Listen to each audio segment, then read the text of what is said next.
नमस्कार,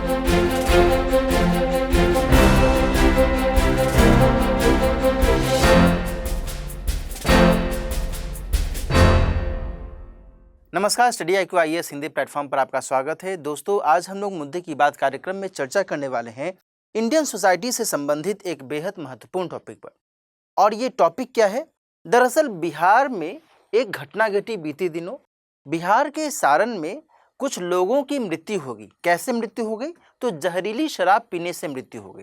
ठीक है, तो आज की चर्चा में हम ये समझने की कोशिश करेंगे कि बिहार में जो यह मृत्यु हुई है, इससे जो महत्वपूर्ण गतिविधियां हैं क्या जुड़ी हुई हैं, साथ ही जो भारत में मद्य निषेध या फिर शराब को लेकर के क्या कुछ प्रावधान की बात की जाती है और भारतीय संविधान इस संदर्भ में क्या कुछ मार्गदर्शन करता है, इन सभी आयामों पर आज की चर्चा में हम एक एक करके बातचीत करेंगे।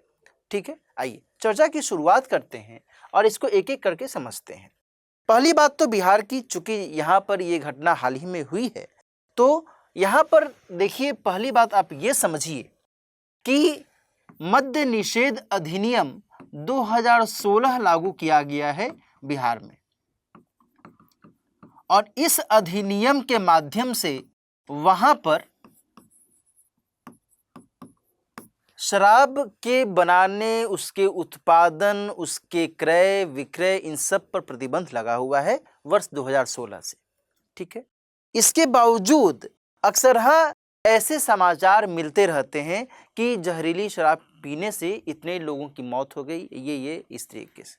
ठीक है, तो अब यहाँ पर प्रश्न यह उठता है कि जिस जहरीली शराब की बात हो रही है, इसका मतलब क्या होता है ना?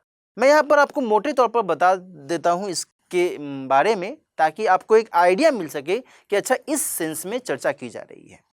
तो देखो, यहाँ पर यह समझना कि पहली बात तो यह है इसमें कि इसका निर्माण अवैध तरीके से होता है। ठीक है,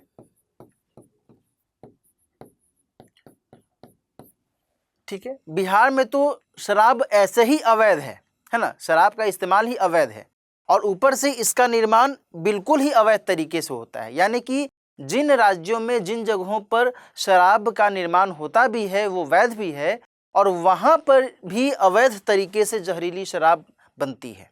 ठीक है ना, चाहे वो राज्य मद्य निषेध किए हुए है या फिर नहीं किए हुए हैं, तो यह बिल्कुल ही अवैध तरीके से निर्मित होता है। दूसरी बात यह है कि इसमें सामान्य तौर पर गुड़, पानी, यूरिया जैसे पदार्थों का इस्तेमाल किया जाता है ना? और ये सभी जो पदार्थ हैं, ये शरीर के लिए बहुत ही मिक्सचर के तौर पर जब इसका इस्तेमाल होता है तो फिर ये नुकसानदेह होते हैं। क्लियर? और यहाँ पर मिथाइल अल्कोहल के तौर पर ये उपयोग में लाए जाते हैं। इन पदार्थों के इस्तेमाल से जो शराब बनती है, वह उसमें मिथाइल अल्कोहल की मात्रा बहुत ही अधिक होती है, मिथाइल अल्कोहल की मात्रा। क्लियर? जो सामान्य तौर पर जो शराब का इस्तेमाल किया जाता है, उसमें इथाइल अल्कोहल रहता है, न कि मिथाइल अल्कोहल रहता है। क्लियर? तो यहाँ पर आपको ये चीज़ें समझ लेनी चाहिए जहरीली शराब के कॉन्टेक्स्ट में। अब फिर प्रश्न ये उठता है कि भाई जहरीली शराब बनाने की नौबत क्यों आती है? तो इसका तो पहला उत्तर यही है कि जाहिर सी बात है कि बिहार में शराब की बिक्री, शराब के निर्माण, इसके क्रय पर ही प्रतिषेध लगा हुआ है ना? कानून ही कहा हुआ है। तो चोरी छिपे, है ना, शराब निर्माण से धनार्जन एक मकसद होता है, बड़ा मकसद होता है कि जो भी लोग इसका सेवन करेंगे वो सस्ती कीमत पर इसे खरीद सकते हैं, और इससे जो उत्पादक है, जो भी लोग इसका उत्पादन करते हैं और बेचते हैं, उनको बड़ी मात्रा में धन की प्राप्ति होती है और यह उनके लिए लाभ का सौदा होता है। लेकिन दूसरी तरफ जो व्यक्ति इसका सेवन करता है, उसके लिए तो यह मौत का सौदा होता है। है ना। तो यहाँ पर ये हमें समझने की आवश्यकता है, कमजोर आय वर्ग वाले लोगों के द्वारा इसका इस्तेमाल करते हैं, ठीक है ना। तो ये चीजें यहाँ पर हमें समझने की आवश्यकता है कि हाल के समय में जो ये घटना घटी है, इससे संदर्भित क्या कुछ यहाँ पर महत्वपूर्ण फैक्टर निकल कर सामने आ रहे हैं, ठीक है। अच्छा, अब यहाँ पर हम थोड़ा ये देख लें कि भारतीय संविधान इस संदर्भ में क्या कुछ बातें कहता है ना। तो यहाँ पर हमें पहली बात तो ये समझने की आवश्यकता है कि जो अल्कोहल है यह राज्य सूची का विषय है, ठीक है। तो इस लिहाज से इससे संदर्भित अलग अलग राज्यों में अलग अलग स्तर पर प्रावधान किए गए हैं, है ना। किन किन राज्यों में मद्य निषेध अधिनियम या फिर मद्य निषेध लागू है, उसके बारे में अभी हम चर्चा करेंगे। दूसरी बात यहाँ पर अब ये समझ लीजिए कि भारतीय संविधान में जो अनुच्छेद 47 है ना, डीपीएसपी यानी कि राज्य के नीति निर्देशक तत्व के अंतर्गत यह पढ़ना होता है, अनुच्छेद 47। इसमें भी कुछ बातें की गई हैं, ध्यान रखिएगा। ये राज्य के नीति निर्देशक तत्व की बात चल रही है ना। ये क्यों यहाँ पर महत्वपूर्ण है, इस पर भी अभी हम चर्चा करेंगे, क्लियर। लेकिन प्रावधान क्या है, प्रावधान पहले ये समझ लीजिए कि राज्य सरकार जो है, जो भी मादक द्रव हैं, है ना, मादक द्रव और जो भी शरीर के लिए हानिकारक औषधि के उपभोग पर रोक लगाने की कोशिश करेगा, कौन, राज्य। शरीर के लिए हानिकारक औषधि का उपभोग,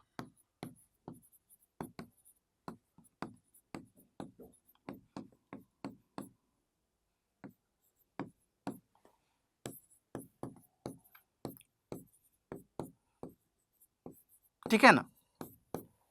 लेकिन यहां पर यह भी कहा गया है कि औषधीय प्रयोजन के लिए इसका इस्तेमाल किया जा सकता है, औषधीय प्रयोजन के लिए इस्तेमाल हो सकता है, ठीक है ना।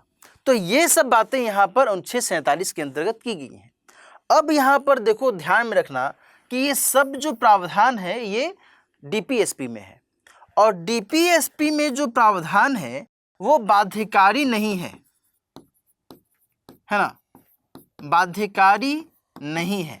राज्य ऐसा प्रयास करेगा, है ना, ताकि सही तरीके से शासन का संचालन हो सके, ठीक है। बाध्यकारी नहीं है और न ही न्यायालय में निर्वचनीय भी नहीं है। निर्वचनीय नहीं होने का मतलब क्या हुआ कि इन्फोर्सिबल भी नहीं है। ऐसा नहीं है कि आप इस मामले को लेकर करके और कोर्ट में चले जाएं और कोर्ट जो है इस पर कोई निर्णय दे, नहीं, ऐसा नहीं है ना। ऐसा एक मामला तमिलनाडु में आया भी था, आर धनशेखरन बनाम तमिलनाडु राज्य के मामले में। वहाँ पर जो मद्रास उच्च न्यायालय है उसने ये बात स्पष्ट तौर पर कहा कि ये राज्य का अपना निर्णय होना चाहिए इस विषय को लेकर करके, इसमें हमारा कोई हस्तक्षेप नहीं होगा। क्यों? क्योंकि यह जो विषय है यह डीपीएसपी से जुड़ा हुआ है, और डीपीएसपी में एज सच कोई आप रिट इसके लिए दाखिल नहीं कर सकते कि इसका उपयोग किया जाना चाहिए या नहीं किया जाना चाहिए, ये आप निर्णय करें। न्यायालय का इसमें कोई हस्तक्षेप नहीं होना चाहिए। यह विषय जो है कब आया था?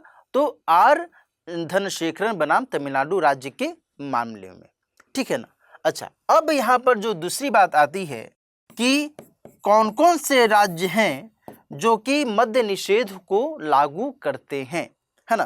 तो एक तो हमने बात कर ली बिहार में 2016 में मद्य निषेध को लागू किया गया था। इसके अलावा गुजरात में वर्ष 1960 में जब इसका गठन हुआ था उसी समय से मद्य निषेध को लागू किया गया है, और वर्ष 2009 में जो है इसमें यह भी प्रावधान ऐड कर दिया गया कि जो भी व्यक्ति इस तरीके की कार्यवाही में पकड़ा जाएगा उसको मृत्युदंड की सजा दे दी जाएगी। ठीक है। गुजरात के अलावा लक्षद्वीप, जो कि एक क्या है, संघ शासित प्रदेश है लक्षद्वीप, यहाँ पर भी इसके संदर्भ में प्रावधान किया गया है कि भाई कोई भी हम यहाँ पर मद्यपान या फिर मादक द्रव्य के इस्तेमाल को बढ़ावा नहीं देंगे। हालांकि यहाँ पर एक द्वीप है, बनग्राम नामक एक द्वीप है, वहाँ पर मद्यपान या फिर मादक द्रव्य के इस्तेमाल की अनुमति दी गई है।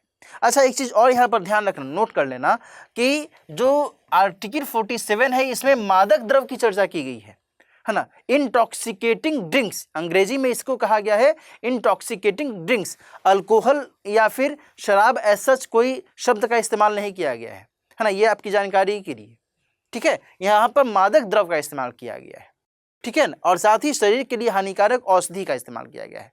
शराब एक्सक्लूसिवली इसमें लिखा नहीं गया है। ओके, तो बहरहाल लक्षद्वीप में भी जो अभी हमने चर्चा भी की कि यहाँ पर एक द्वीप है बनग्राम, वहाँ पर शराब के इस्तेमाल को अनुमति दी हुई है, बाकी लक्षद्वीप में इसकी अनुमति नहीं है। इसके अलावा नागालैंड और मिजोरम है ना, ये जो राज्य हैं बिहार के अतिरिक्त, ये जो 4 राज्य हैं, इन सभी में मद्य निषेध को अनुमति दी हुई है। इन सभी ने मद्य निषेध लागू किया हुआ है। इनमें से जो लक्षद्वीप है ये तो इंडियन टेरिटरी है, ये हमने देख ही लिया। क्लियर? तो ये चीजें यहाँ पर महत्वपूर्ण हो जाती हैं समझना कि आखिर भारतीय संविधान इस विषय को लेकर करके क्या बातें कहता है और राज्य सरकारें अपने स्तर पर किस स्तर तक, किस सीमा तक ये जो प्रावधान है ये प्रावधान लागू करते हैं। ठीक है ना। देखो यहाँ पर ये बात आपके लिए महत्वपूर्ण है जानना और समझना कि जो मादक द्रव्य है या फिर जो शराब है, यह एक तरीके से राज्य के लिए बहुत महत्वपूर्ण आय का स्रोत होता है, क्योंकि इससे बड़ी मात्रा में जो कर की प्राप्ति होती है, राजस्व की प्राप्ति होती है, वह राजस्व राज्य के आय के महत्वपूर्ण स्रोत के तौर पर देखा जाता है। ठीक है ना। इसके बावजूद भी कुछ राज्य जो हैं, ये सभी जो राज्य हैं, ये सभी ने अपने अपने स्तर पर यह कोशिश की है कि भाई हम अपने यहाँ पर मद्यपान को बढ़ावा नहीं देंगे और इसके लिए हम जो भी उपाय करना चाहें उसको हम कर सकते हैं। ठीक है, लेकिन अब यहाँ पर फिर से सवाल आ जाता है कि यदि किसी भी राज्य में मद्यपान को अवैध माना गया है, उसके लिए कानून पारित किया गया है, तो इस कानून का पालन किस सीमा तक हो रहा है ना। जाहिर सी बात है कि जो कानून है वह कानून किसके लिए है, वह सरकार द्वारा सही तरीके से शासन व्यवस्था संचालित करने के लिए है। और शासन व्यवस्था का संचालन किस पर डिपेंड करता है, तो वहाँ की जनता पर। जनता यदि कानून का पालन कर रही है, कानून को यदि महत्व दे रही, कानून के आशय को समझ रही है, तब फिर कोई दिक्कत नहीं है। लेकिन यदि जनता कानून के आशय को ही नहीं समझ रही है, कानून को वरीयता नहीं दे रही है और दिन फिर वह अपने मन मुताबिक काम करने लगती है, तो फिर यह एक तरीके से कहा जा सकता है कि वह कानून के विरुद्ध जा रही है ना। तो यहाँ पर दोनों ही स्तरों पर समझने की आवश्यकता हो जाती है कि जो राज्य है, राज्य अपने स्तर पर एक ऐसा तरीका अपनाए ताकि जो राज्य की जनता है वह इस कानून को सही तरीके से फ्रूटफुली वे में फॉलो करे, है ना। ऐसा ना हो कि किसी की जान का ही नुकसान हो जाए, जैसा कि भी हाल में देखा गया। दूसरी ओर जनता को भी इस मायने में समझने की आवश्यकता है कि भाई मादक द्रव्य का यदि हम सेवन करते हैं तो वो हमारे लिए, हमारे शरीर के लिए, हमारे परिवार के लिए वह कितना नुकसानदेह हो सकता है। इसमें कोई दो राय नहीं कि कई बार ऐसी स्थितियां देखी गई हैं जबकि जो शराब है उसका सेवन यदि कोई व्यक्ति करता है तो फिर घरेलू हिंसा जैसी जो शिकायतें हैं, इन शिकायतों में भी वृद्धि देखी गई है ना। बिहार का ही यदि हम उदाहरण लें तो बिहार में यह आंकड़ा देखा गया कि जब से मद्य निषेध को लागू किया गया है वहाँ पर घरेलू हिंसा की जो दर है और जो संख्या है उसमें एक आशाजनक स्तर पर गिरावट आई है। ठीक है ना। तो इसके संदर्भ में भी समझने की आवश्यकता है कि जो मद्यपान है या फिर जो शराब का सेवन है, यह पारिवारिक स्तर पर, समाज के निर्माण के स्तर पर किस सीमा तक यह नुकसान पहुंचा सकता है। यदि यह नुकसान पहुंचाता है तो निश्चित तौर पर इसको मिटिगेट करने की आवश्यकता है, लेकिन यहाँ पर एक बैलेंसिंग सिचुएशन अपनाने की ज़रूरत है। ऐसा न हो कि केवल कानून के आधार पर यदि हम इस तरीके के व्यवहार को यदि हम कंट्रोल या नियंत्रित करने की कोशिश करें तो शायद यह इसमें एक चूक की संभावना दिख सकती है ना, क्योंकि इसी के कारण तो यह स्थिति सामने आई है ना। जाहिर सी बात है, जिस व्यक्ति को एक नशा है, जो एडिक्टेड है शराब पीने के प्रति, तो वह कोशिश करेगा कि भाई चाहे वह शराब कैसी भी हो, खराब हो, अच्छी हो, है ना, जहरीली शराब ही क्यों ना हो, वो उसका सेवन कर लेगा और उसके बाद उसे अपने जीवन से हाथ धोना पड़ जाएगा। तो यह तो एक एडिक्शन होता है। तो एडिक्शन को समाप्त करने की भी कोशिश राज्य के स्तर पर और खुद ही समाज के स्तर पर करने की आवश्यकता है। आज की चर्चा में हमने इस टॉपिक को विस्तार से समझने की कोशिश की कि वर्तमान में क्या परिस्थितियां हैं, देश के अलग अलग हिस्सों में जहां पर मद्य निषेध को लागू किया गया है वो क्या है, और साथ ही भारतीय संविधान इस मामले में क्या करता है और इस संदर्भ में क्या कदम अपनाने की या क्या कदम उठाने की आवश्यकता है। आज की चर्चा हम यहीं पर समाप्त करते हैं। मिलते हैं किसी और मुद्दे की बात कार्यक्रम में किसी और महत्वपूर्ण मुद्दे के साथ। तब तक अपना ख्याल रखिए। All the best.